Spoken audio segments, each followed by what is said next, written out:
اسلام ہمہ جہت ہم بہن اور اپنے دامن میں بے شمار لاتعداد وسعتیں رکھنے والا انتہائی خوبصورت اور بامربت دین ہے۔ ہوتا یہ ہے کہ جب دین اسلام میں بے پناہ وسعت پائی جاتی ہے اور ہر پہلو پر دین رہنمائی کرتا ہے تو بعض لوگ یوں کرتے ہیں کہ جو ایک پہلو ان کی طبیعت کو بھلا لگتا ہے وہ اس ایک پہلو کو چننا شروع کر لیتے ہیں،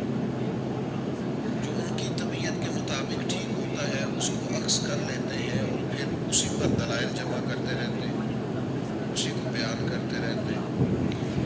اور دوسرے کسی اور پہلو پر نہ توجہ دیتے ہیں۔ اور اگر کوئی شخص کسی اور پہلو کو چھیڑتا ہے تو بجائے اس کے کہ کسی کی بات کو، علمی بات کو غور سے سنا جائے، دلیل سے قبول کیا جائے، ہمارے ہاں رویہ بڑا سخت اور تلخ ہو جاتا ہے۔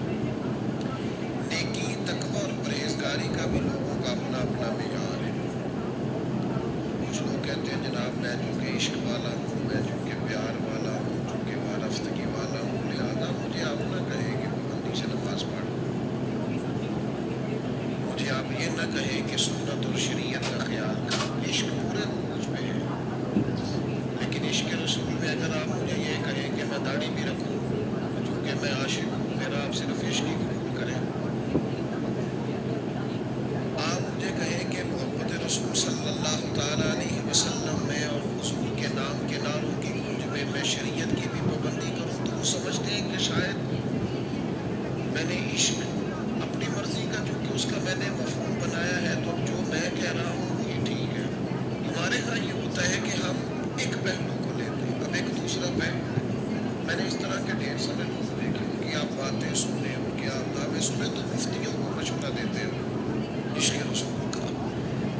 بڑے بڑے لوگوں کو کہتے ہیں جناب آپ میں وہ ذوق ہی نہیں، لیکن ان کی اپنی عملی کیفیت اتنی کمزور ہے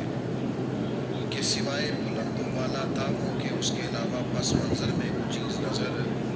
نہیں آتی۔ بھائی جس معبود سے آپ کو عشق ہے اس معبود نے جو حلال حرام کی تمیز بتائی ہے اس پر عمل کیوں نہیں کرتے؟ مجھے بتائیے کیا لوگ خالی دعووں سے راضی ہو جائیں گے، مطمئن ہو جائیں گے؟ میں دوستوں سے عرض کرتا رہتا ہوں، میں کہتا رہتا ہوں کہ ہم سمجھتے ہیں کہ شاید بہت زبردست مہنگی گاڑی کی وجہ سے لوگ میری تعریفیں کریں گے کہ میں بڑا آدمی ہوں، اور جدوجہد کر کے قیمتی موبائل لیتا ہوں تو لوگ سمجھیں گے بڑا معروف آدمی ہے، میرے آنے پر درجنوں بیسوں لوگ اگر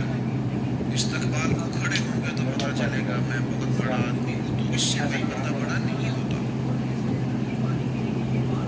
آپ کی گاڑی بہت بڑی نہ بھی ہو، آپ چھوٹے تاجر بھی ہوں، لیکن اگر آپ لین دین میں ٹھیک ہیں تو لوگ آپ کی تعریف کرتے ہیں بندہ کھرا ہے۔ یہ چیز وقت پر دیتا ہے، وعدوں کی پابندی کرتا ہے۔ آپ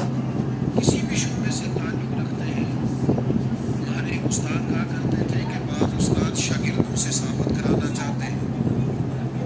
کہ میں بڑا پڑھا لکھا ہوں، بڑا سیانہ ہوں، بڑا زبردست ہوں، شاگردوں سے خود بخود ان کے سامنے وہ تعریفیں رکھتے ہیں۔ فرماتے اس سے بہت بہتر یہ ہے کہ آپ ان کو پڑھائیں، جب کوئی شاگرد قابل ہو جائے گا تو پتہ چل جائے گا آپ کتنے قابل ہیں، اس سے پہلے آپ کا خود سے کہنا یہ کوئی معنی نہیں رکھتا۔ اور اس شاگرد سے مراد دینی شاگرد بھی ہیں، مدرسوں کے، کالجوں، یونیورسٹیوں کے، آپ سکھانے والے استاد بھی، آپ سکھا دیں گے تو پتہ چل جائے گا آپ کتنے قابل ہیں، لیکن آپ خود بخود اگر یہ دعویٰ کریں گے تو آپ کمزور ہو جائیں گے، لوگ سمجھیں گے کہ کوئی تعریف کرنے والا نہیں، لہٰذا صاحب خود ہی اپنی تعریف کر رہے ہیں۔